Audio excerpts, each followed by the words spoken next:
Imagine a city so grand, so meticulously planned, that it would make a Roman emperor gasp.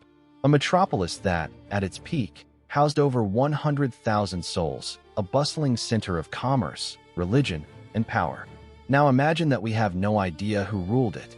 We don't know its true name, we don't know the language its people spoke, and we have never found the tomb or palace of a single king. This is not a myth. This is Teotihuacan. I'm Ibnul J. Farabi, and this is Empire Builders, the rise and fall of civilizations. For centuries, the Aztecs who came later looked upon the ruins of this silent, abandoned city with awe. They named it Teotihuacan, which means the place where the gods were created. They believed the sun and moon were born from its colossal pyramids. And in a way, they were right. This was a city of cosmic order, built as a physical map of the universe. The central artery, the Avenue of the Dead, runs for miles, perfectly aligned with a sacred mountain. At its heart stand the Pyramid of the Sun, a mountain of earth and stone, and the Pyramid of the Moon, its elegant counterpart.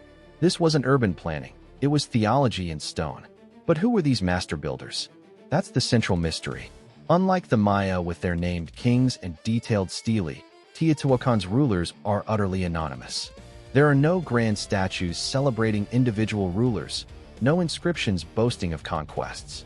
Power here seemed collective, almost corporate. Archaeologists find evidence of a ruling council, perhaps of powerful merchant families or priestly orders. The city was divided into distinct districts, home to Zapotec people from Oaxaca, Maya from the south, and others, all living in massive, beautifully decorated apartment compounds.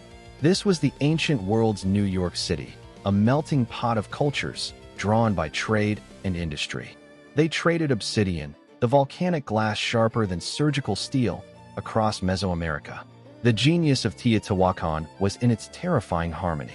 The entire city was a sacred machine designed to maintain cosmic balance. Rituals, often involving water and fire, were performed to ensure the sun would rise, the rains would come. But this order came at a cost. The city's art is militaristic and impersonal.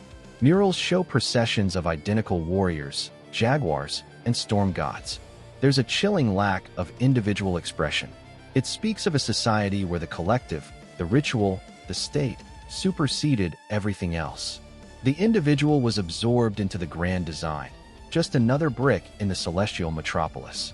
And then, around 550 AD, the machine broke. The city didn't fall to a foreign army in a dramatic siege. It collapsed from within. In the city's core, the grand temples and elite compounds were systematically burned. The statues were shattered. This was not an accident. It was a deliberate, violent termination. Was it a revolution of the masses against the faceless elite? An internal coup between ruling factions? A final, desperate ritual that spiraled out of control? We see the scorch marks, the shattered artifacts, but the motive is lost to the silence. Walking through Teotihuacan today, you feel that silence profoundly. You climb the Pyramid of the Sun, look down the Avenue of the Dead, and you are struck not by what you see, but by what you don't know. You're standing at the heart of one of the ancient world's greatest empires, and you can't name a single person who lived here. It's a humbling reminder that history isn't just about kings and conquerors whose names we remember. It's about the collective human spirit, our drive to build, to organize, to reach for the gods. And sometimes, it's about the quiet, mysterious power of a civilization that chose to write its legacy not in names, but in the staggering, silent geometry of its ambition. For Empire Builders, I'm Ibnul J. Farabi. This is a Light Knot Studios production. Find more stories of ambition and legacy at https://www.lightknotstudios.com.